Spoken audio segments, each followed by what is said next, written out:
Kwaniriza nnyo ku mukutu ogwa Babi Television Uganda era nenkwebaza okubanga otambulira wamu naffe ne gy'otuusizaako olunaku olwaleero yonna gy'osinzirira okubanga okakalabiza emirimu gyo. Wano twerama okubanga tukutuusaako ebyo byonna ebigenda mu maaso mu ggwanga lyattu erya Uganda awatali kwekwasa nsonga yonna, era n'olunaku olwaleero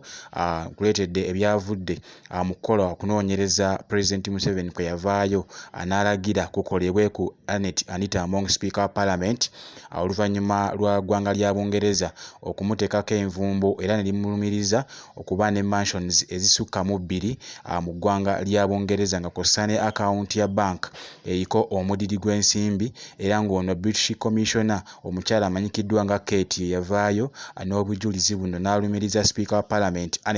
Anita Among era n'agamba President Museveni mu meeting ey'akafubo Museveni gye yali ayise Kate oba Commissioner wa Bungereza oba the British Commissioner amanyikiddwa nga Kate yamuyita asobole okubanga annyonnyola Museveni ku nsonga lwaki Speaker wa Parliament w'eggwanga lyattu erya Uganda baali bamutaddeko envumbo, era ono British Commissioner omukyala amanyikiddwa nga Kate yagenda n'obutambi obulaga Museveni nti omukulu oyo gw'olaba ayina bino wammanga mu ggwanga lyaffe erya Bungereza, era mu butambi bwe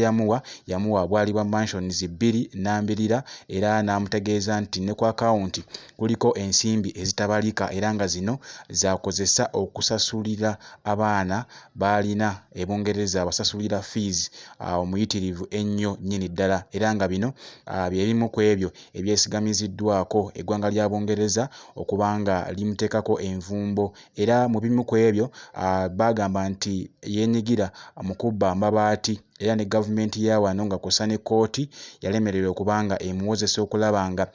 aliiririra abantu b'e Karamoja be yasobola okubanga abalyako ebyabwe mu ngeri emu oba endala. Jjukira nti sipiika ono yavaayo n'azzaayo amabaati 500 yali agakozesezza, wabula kasita omusango gwamugwa mu vvi n'akwata amabaati 500 n'addayo n'agazzaayo ewa parliamentary rather yagenda wa Nabbanja Prime Minister kubanga amabaati ago gaali gavudde mu ofiisi ya Prime Minister wa Uganda Nabbanja, era n'akwata amabaati 5 okuyita mu assistant we n'agazzaayo, era assistant we ono yali John Sabiti yakwata amabaati 5 n'asobola okubanga agazzaayo ku ofiisi ya Prime Minister, era n'agazzaayo oluvannyuma lw'okubanga abaali bamuyeeya okubba amabaati. Naye eggwanga lya Bungereza ligambye nti nedda, ekyo yadde yakwata amabaati n'agazzaayo naye kyerambise lunye anti yeenyigira mu kubba amabaati, ekitegeeza nti singa baali tebamukutte obanga ebintu bino byali tebisaasaanye ku mitimbagano, kitegeeza nti tewali n'omu yandimukutteko, nga n'olw'ensonga eryo ebikolwa ebyo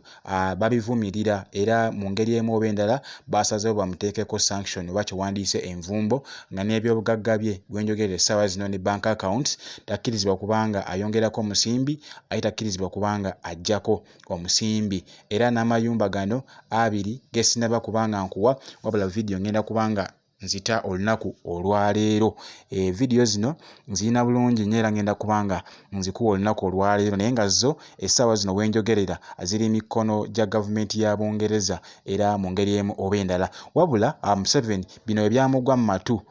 n'asobola okubanga ategeeza IGG onono nga ye mukyala Betty Kamya akole okunoonyereza okw'amangu ku by'obugagga bya Speaker wa Parliament Anita Among, wabula okusinziira ku bigambo ebizze biyitiŋŋana ng'okunoonyereza kuno kukyagenda mu maaso kulaga nti Speaker wa Parliament we yali awandiisa by'obugagga bye by'alina ng'omuntu teyawandiisamu zino mansions 2 nga kw'ossa ne hotel gye yalina mu bitundu by'e Dubai. Jjukira nti nayo ekyamazima gavumenti ya Dubai nayo yagikwata, era hotel eyo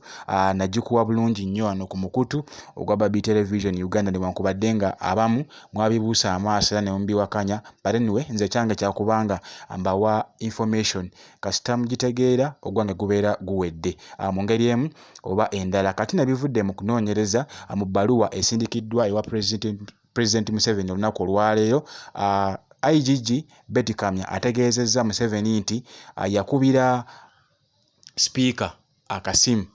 era n'amubuuza akajojijoji w'ebibuuzo ku by'obugagga ebitambuzibwa ku mitimbagano nga kw'ossa ne British Commissioner omukyala Kate be yatwalidde President Museveni mu State House okubanga amulaga nti bino Anita Among byalina e UK era n'akawunti kuliko ensimbi ezitabalika olunaku olwaleero, era nga ye Anita Among Speaker yabyeganye n'agamba nti nze nedda ne mu ggwanga lya Bungereza nakagendayo omulundi gumu, kati ate nnyinza ntya okubanga ninayo ebyo eby'obugagga bye bagamba bye nninayo. Era nno yeeyo information oba ye message gye yazzeemu oba gye bazzeemu President okusinziira ku ebyo ebivudde mu kunoonyereza totally completely eby'obugagga bye bagamba nti Speaker Anita Among alina mu ggwanga lya Bungereza abyegaanidde ddala, ekisembayo ddala abyegaanye. Era okusinziira ku final letter oba ebbaluwa esembyeyo egenze wa President emukakasizza nti bino ebyobugagga bye bagamba tebiiyo, era IGG n'asaba nti President Museveni ateeke gavumenti ya Bungereza ku nninga basobole okunnyonnyola wa gye bajje obukakafu obwo ku nnyumba ezo ze baasibye ku Speaker wa Parliament y'eggwanga lyattu erya Uganda Anita Among, wadde nga ye yeekwasa etteeka erya anti-homosexual bill eyayisibwa mu Parliament ne lifuuka etteeka, weewaawo gavumenti ya Bungereza yo yeekwasizza kyamabaati ge yabba ag'ekalamojja. Era nga bingi nnyo ebigenda okuba nga bibaawo. Jjukira nti Museveni ategeezeddwako oba ateereddwa ku nninga naye ateeke gavumenti ya Bungereza ku nninga bannyonnyolewa gye bajje obukakafu obwo nti Speaker wa Parliament y'eggwanga lyattu erya Uganda alina mansions 2 ne account mu ggwanga lya Bungereza. Era bwe bityo we byagenze mu maaso ga President Museveni okubanga naye bitegeera bulungi nnyo ebivudde mu kunoonyereza okusinziira ku kaseera ke yali yatoweramu order bakole okunoonyereza ku byobugagga bya Speaker wa Parliament Anita Among. Wabula ebisingako kaawo